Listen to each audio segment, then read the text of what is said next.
Good afternoon. I'm happy to be here in your company today because we confirm our collective earnestness in driving the nation forward. Today, we sign into law two bills: the Negros Island Region Act of the NIR Act and the Real Property Valuation and Assessment Reform Act. These move us closer to attaining the vision of a resilient and a progressive and newer Philippines. First, we have the NIR Act, the law establishing the Negros Island Region. It will not only unify the provinces of Negros Occidental, including the city of Bacolod, Negros Oriental, and now Siquijor. This union is long overdue and makes very practical sense, especially in the Negros Island, where people are located on one island but are governed under separate administrative regions. So for decades now, Negrenses have endured the rigors of sea travel, unnecessary expenses, bureaucratic red tape, inefficiency that this arrangement has brought, especially when there is a need to urgently access government services from regional centers on other islands. Equally glaring is the uneven growth and the disparity of funding between the two provinces, which share many of the same natural resources and industries, such as sugar, tourism, renewable energy. Today, thanks to the work of our legislators, the new Negros Island region will be a bulwark of greater growth, as well as a conduit for more effective and efficient delivery of essential services in the region. We envision as well the NIR as one of the centers of development in the Visayas, further accelerating socio-economic development for the millions of Negrenses and providing strategic convergence regarding resources, investments, and economic planning. Indeed, in unity there is always strength, and that is what we are building. And I trust that the people of the newly established Negros Island region will work together to complement each other's strengths to build a more united and flourishing Negrense community. And this is something that the national government will have to play a very large part in, and we pledge that assistance so that we can bring this new region up to speed as quickly as possible.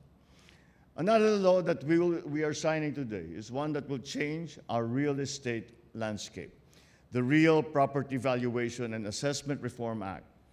It is one of our priority legislations and is included in the common legislative agenda.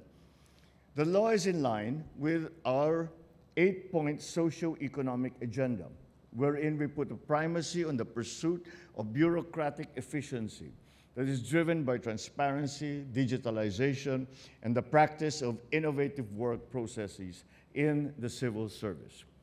So this new law is born out of the necessity and the realization that there is a need to enhance the country's tax collection system so we can generate revenues, generate jobs, investments all over the country.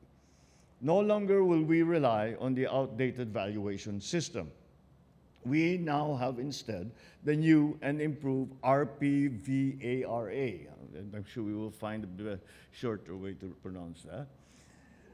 A law that streamlines and enhances the real property valuation and assessment system through a uniform real property appraisal that is compliant with international standards. It also adopts the prevailing market value as the single real property valuation base for the assessment of real property tax. Furthermore, the law complements our efforts to modernize the services of our LGUs through the creation of a real property information system, a comprehensive, digitalized real property tax administration. With these systems in place, another crucial pillar of efficient tax collection is responsible taxpayers. Thus, at the heart of this new law, we have adopted a strategy that will instill and encourage long-term and consistent tax compliance by providing a 2-year amnesty on interest and penalties for taxpayers with unpaid real property tax. At this point, I would like to convey my gratitude to our colleagues in the House of Representatives and in the Senate for passing these two very important, very useful laws, which I predict will be very productive. These show that you are not only supportive of these endeavors, but also are two looking forward proactive institutions. And I call on all government agencies to efficiently and effectively implement the newly enacted laws to its fullest extent, so our people may reap its benefits at the soonest possible time. To our fellow workers in both the houses of Congress, I implore that before the year end, that laws which are more inclusive, responsive, and people-centered to be passed. And we are deep in discussion about that. Our people are eagerly awaiting the passage of the 17 priority bills certified by LEDAC, which we will be discussing very, very soon, which, if passed and enacted, will steer our national development and improve the conditions of our fellow countrymen. So let's continue to collaborate and work closely on these matters. With the vision of the new Philippines and the cooperation of every Bagong Pilipino, I'm confident we will achieve inclusive growth, a resilient society, and a globally competitive economy. Mabuhay! Bagong Pilipinas, mabuhay kayong lahat. Maraming salamat po at magandang hapon po sa inyo.